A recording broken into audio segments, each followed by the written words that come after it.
ចាជំរាបសួរបងប្អូនគ្នាចាគុណព្រះសម្រាប់ពេលវេលាឲ្យអ្នកគ្រូនិងបងប្អូនគ្នាបានជួបគ្នាសាជាថ្មីផងដែរចាអញ្ចឹងចូលមានគ្រូទាំងគ្នាចាអញ្ចឹងថ្ងៃនេះគឺយើងនឹងរៀនមេរៀនទី6គឺមេរៀនចំនួនចម្រុះចាហើយនៅក្នុងចំណុចនៅក្នុងមេរៀនចំនួនចម្រុះគឺការបដូរចំនួនចម្រុះជាប្រភេទចាអញ្ចឹងថ្ងៃនេះគឺយើងនឹងរៀនជាមួយនឹងគ្នាការបដូរចំនួនចម្រុះទៅជា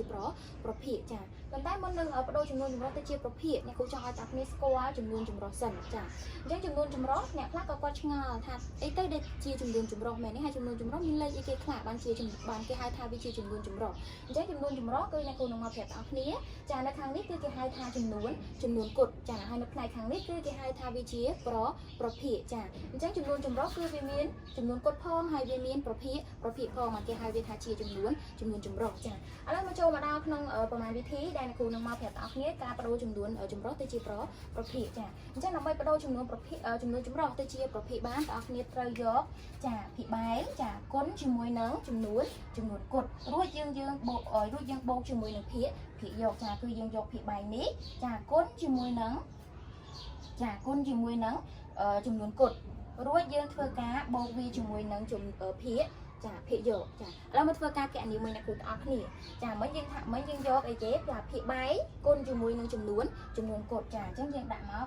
3ចា3គុណជាមួយនឹងប៉ុន្មានចា3គុណជាមួយនឹងចា1ចាហើយភាគបែងរបស់យើង3គឺយើងរក្សាទុកនៅដ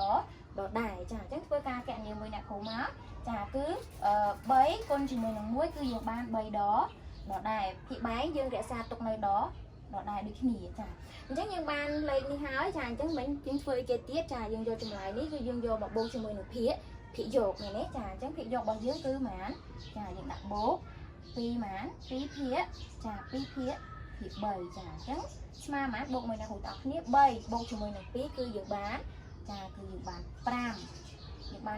3នេះជាភាគបែងគឺយើងរក្សាទុកនៅចាដដែលអញ្ចឹងចម្លើយនៅក្នុងខ្ទង់កចាយើងបដូរចំនួនចម្រុះទៅជាប្រភេទគឺយើងបាន5ភាគ3ចាអញ្ចឹងនេះគឺជាចម្លើយចាអញ្ចឹងយើងយកចម្លើយយកមកដាក់មក5ចាភាគ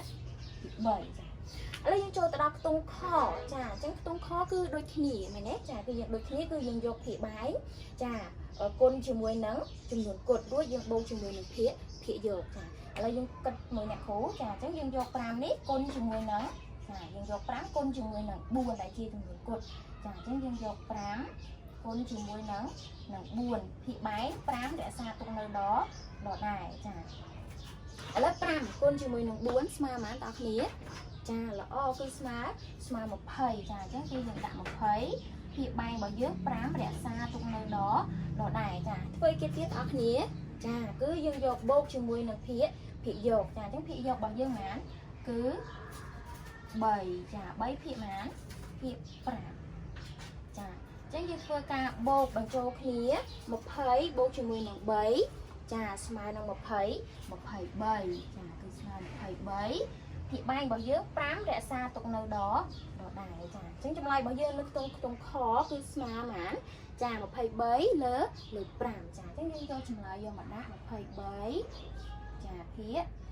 5ចាអញ្ចឹងមេរៀនរបស់អ្នកគ្រូថ្ងៃនេះដែលតកតងជាមួយនឹងការបដូរចំនួនចម្រុះទៅជាប្រភេទក៏បានចាប់តែប៉ុណ្ណឹងអញ្ចឹងអ្នកគ្រូសូមអ្នកបងប្អូនទាំងគ្នាបានត្រឡប់ទៅវិញក៏បានអនុវត្តនៅលំហាត់ផងដែរចាអញ្ចឹងអ្នកគ្រូសូមអរគុណសូមប្រែប្រទានពរ